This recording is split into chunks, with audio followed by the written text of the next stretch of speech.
yo te milegi Brony advice time about follow up about Kumoko in Naba Amolo Heda Yimagwell Mude Dodo me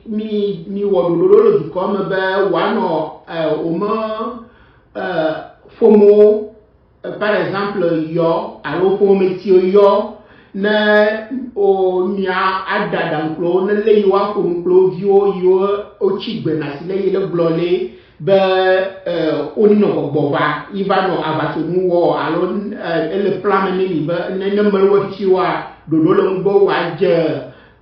FOMO to mani fiao FOMO to